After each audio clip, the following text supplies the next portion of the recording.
சூசையே எங்கள் தந்தையே, நீதியின் காவலரே, உந்தன் அன்பிலே நாங்கள் வாழ்ந்திட உம் கருணையை நாடுகிறோம்.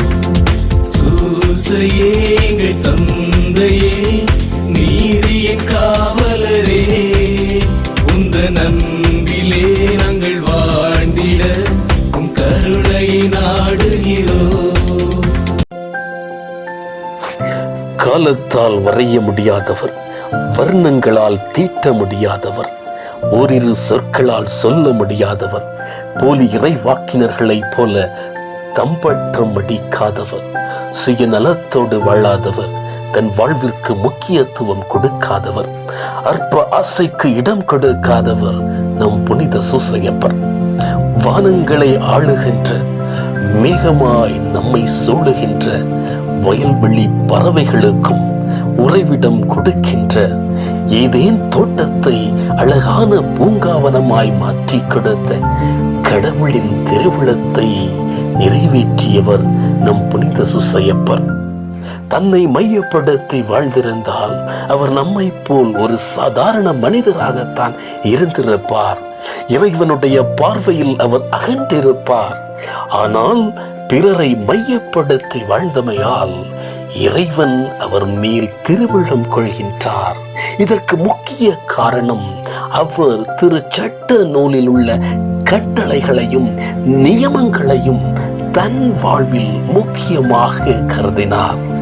எவ்வாறு சட்ட நூலின் வார்த்தைகளை படித்ததும் அரசன் யோசியா தன் ஆடைகளை கிழித்துக் கொண்டாரோ, அதே போல் புனித வளனார் இறை திருவுளத்தை அறிந்ததும் தன் ஆடையாகிய வெளிப்புற சிந்தனைகளை களைந்துவிட்டு உள்ளார்ந்த சிந்தனையாகிய வானதூதரின் வார்த்தைக்கு செவிமெடுத்து இறை திருவுளத்தை நிறைவேற்றுகின்றார். அது மட்டுமல்லாமல் அன்னை மரியாவை முழுமையாக ஏற்றுக்கொள்வதன் மூலம் கடவுளின் இறை திட்டத்தை உணர்கிறார் என்பது புலனாகிறது. இறை திட்டத்தோடு பணிந்து உதவி செய்வதன் மூலம் இறை திருவுளம் நிகழ்கிறது என்பதை நாம் உணரலாம். இப்படி ஒவ்வொன்றிலும் புனித வளனார் இறை திருவுளத்தின்படி தன் வாழ்வை அமைத்தார். இறை திருவுளத்திற்கு புறம்பாக அவர் எதையும் செய்யவில்லை. அன்னை மரியாவும் சூசையப்பரும் இயேசுவை காணாததால் அவரை தேடிக்கொண்டு போவார்கள். அதன் பிறகு 3 நாட்களுக்கு பிறகு இயேசு போதகர்கள் நடுவில் அமர்ந்து அவர்கள் சொல்வதை கேட்டுக்கொண்டும் அவர்களிடம் கேள்விகளை எழுப்பும் கொண்டும் இருந்தார். இதை கேட்ட அனைவரும் வியந்தனர்.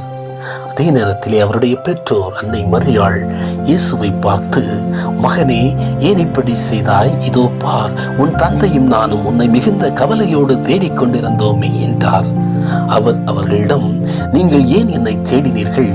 நான் என் தந்தையின் அலுவலில் ஈடுபட்டிருக்க வேண்டும் என்பது உங்களுக்கு தெரியாதா என்றார்.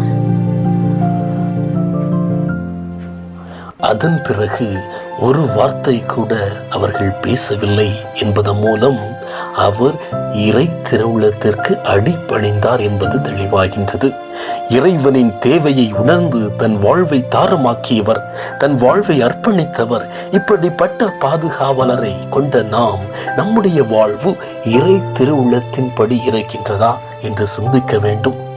நாம் நம்முடைய பாதுகாவலருக்காக பல விதங்களிலே பல விதமான காரியங்களை செய்கின்றோம்.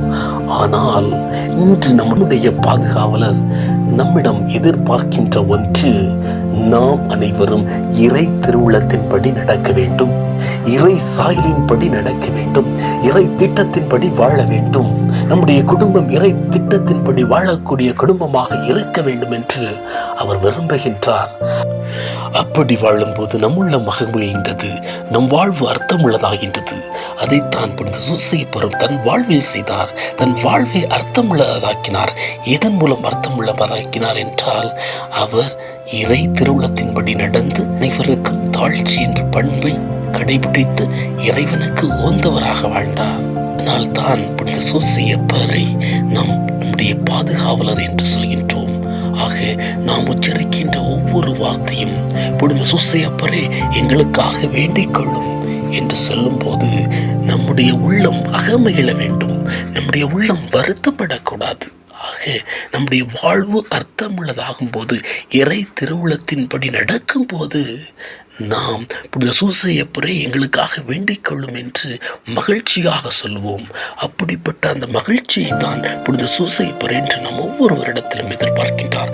அந்த மகிழ்ச்சியை நாம் சூசையப்பருக்கு கொடுத்து நாம் வாழ்கின்ற வாழ்வில் பிறருக்கு உதவி செய்து இறைவனின் அன்பை பெற இன்றைய நாளிலே முயற்சிப்போம். சூசையே எங்கள்